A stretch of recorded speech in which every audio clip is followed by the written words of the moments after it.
Licence BBMP without licence ಹೆಂಗ್ ಮಾಡ್ತೀನಿ ನೀನು ಅಂಗಡಿನ?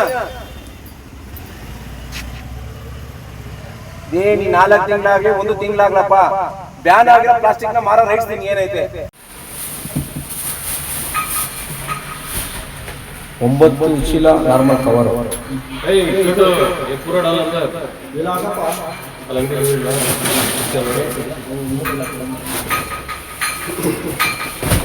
ಇವು 4-5 ಬಾಕ್ಸ್ ಪ್ಲಾಸ್ಟಿಕ್ ಕವರ್ ಲೋಟಗಳು.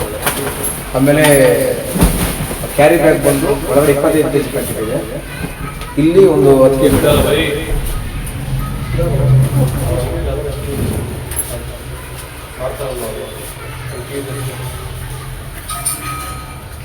ಒಟ್ಟು ಕ್ಯಾರಿ ಬ್ಯಾಗ್ ಟೋಟಲ್ 35 kg.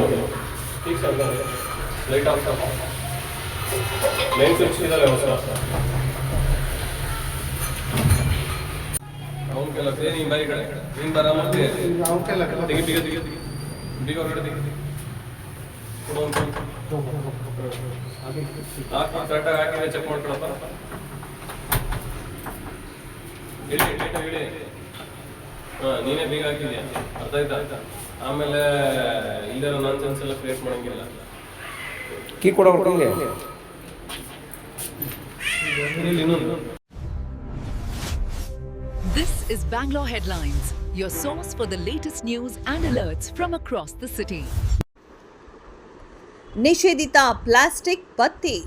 ಬೆಂಗಳೂರಿನ ಕೋರಮಂಗಲದ ವೆಂಕಟಾಪುರ ಮುಖ್ಯ ರಸ್ತೆಯಲ್ಲಿರುವ ಶ್ರೀಕೃಷ್ಣ ಮಾರ್ಕೆಟಿಂಗ್ ಎಂಬ ಅಂಗಡಿಗೆ ಸೇರಿದ 2 ಗೋದಾಮುಗಳಲ್ಲಿ ಸುಮಾರು 1000 kgಯಷ್ಟು ಸರ್ಕಾರದಿಂದ ನಿಷೇಧಿಸಲ್ಪಟ್ಟ ಪ್ಲಾಸ್ಟಿಕ್ ವಸ್ತುಗಳು ಪತ್ತೆಯಾಗಿವೆ. ಈ ಬಗ್ಗೆ ಮಾಧ್ಯಮದವರು ಬಿಬಿಎಂಪಿ ಅಧಿಕಾರಿಗಳಿಗೆ ಮಾಹಿತಿಯನ್ನ ನೀಡುತ್ತಾರೆ. ಸ್ಥಳಕ್ಕೆ ಬಂದ ಅಧಿಕಾರಿಗಳ ನಾಟಕ. ಮಾಹಿತಿ ತಿಳಿದ ತಕ್ಷಣ ಮಾರ್ಷಲ್ ರಾಮಮೂರ್ತಿ ಮತ್ತು ಸೂಪರ್ವೈಸರ್ ಭಾರ್ಗವ ಅವರು ಸ್ಥಳಕ್ಕೆ ಬರ್ತಾರೆ.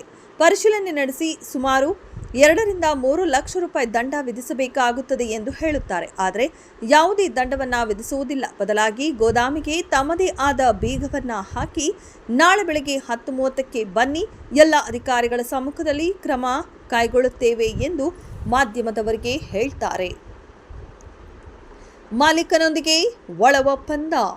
ಸ್ವಲ್ಪ ಸಮಯದ ನಂತರ ಸೂಪರ್ವೈಸರ್ ಭಾರ್ಗವ ಅವರು ಗೋದಾಮಿನ ಮಾಲೀಕರೊಂದಿಗೆ ರಹಸ್ಯವಾಗಿ 5-6 ನಿಮಿಷ ಮಾತನಾಡ್ತಾರೆ. ಬಳಿಕ ಫೋನ್ನಲ್ಲಿ ಯಾರದ್ದೋ ಜೊತೆ ಚರ್ಚಿಸಿ ತಾವು ಹಾಕಿದ್ದ ಗೋದಾಮಿನ ಬೀಗದ ಕೈಯನ್ನ ಮಾಲೀಕನಿಗೆ ನೀಡ್ತಾರೆ. ಇದನ್ನ ಮಾಧ್ಯಮದವರು ಪ್ರಶ್ನಿಸಿದಾಗ, ನಿಮಗೆ ಇದನ್ನ ಕೇಳುವ ಹಕ್ಕಿಲ್ಲ, ಇದು ಕರ್ನಾಟಕ ಮಾಲಿನ್ಯ ನಿಯಂತ್ರಣ ಮಂಡಳಿಗೆ ಸಂಬಂಧಪಟ್ಟ ವಿಚಾರ ಎಂದು ಹೇಳಿ ಮಾಧ್ಯಮದವರ ದಿಕ್ಕು ತಪ್ಪಿಸುವ ಪ್ರಯತ್ನ ಮಾಡ್ತಾರೆ. ಮಧ್ಯರಾತ್ರಿ ಕಳ್ಳ ಸಾಗಾಣಿಕೆ. ಮರುದಿನ ಬೆಳಗ್ಗೆ 10:30ಕ್ಕೆ ಮಾಧ್ಯಮದವರು ಬಿಬಿಎಂಪಿ ಕಚೇರಿಗೆ ಹೋದಾಗ ಅಲ್ಲಿ ಯಾವ ಅಧಿಕಾರಿಗಳು ಇರುವುದಿಲ್ಲ. ಭಾರ್ಗವ ಅವರಿಗೆ ಕರೆ ಮಾಡಿದರೂ ಅವರು ಫೋನ್ ಸ್ವೀಕರಿಸುವುದಿಲ್ಲ. ನಂತರ 11:30ರ ಸುಮಾರಿಗೆ ಗೋದಾಮಿನ ಬಳಿ ಹೋಗಿ ನೋಡಿದಾಗ ಗೋದಾಮು ಸಂಪೂರ್ಣ ಖಾಲಿಯಾಗಿರುತ್ತದೆ. ಅಂದರೆ ಮಧ್ಯರಾತ್ರಿ 12 ಗಂಟೆಯ ಸುಮಾರಿಗೆ ಟೆಂಪೋ ಟ್ರಾವೆಲರ್ ವಾಹನವನ್ನ ಬಳಸಿ ಅಧಿಕಾರಿಗಳ ಬೆಂಬಲದೊಂದಿಗೆ ಎಲ್ಲ ನಿಷೇಧಿತ ಪ್ಲಾಸ್ಟಿಕ್ ವಸ್ತುಗಳನ್ನು ಬೇರೆಡೆಗೆ ಕಳ್ಳ ಸಾಗಾಣಿಕೆ ಮಾಡಲಾಗಿತ್ತು. ಮೇಲಾಧಿಕಾರಿಗಳ ಭರವಸೆ. ಈ ಸಂಪೂರ್ಣ ಅಕ್ರಮದ ಬಗ್ಗೆ ಮಾಧ್ಯಮದವರು ಬಿಬಿಎಂಪಿ ಘನತ್ಯಾಜ್ಯ ನಿಯಂತ್ರಣ ವಿಭಾಗದ ಸಿಇಒ ಕರಿಗೌಡ ಅವರ ಬಳಿ ಹೋಗಿ ದೂರು ನೀಡುತ್ತಾರೆ.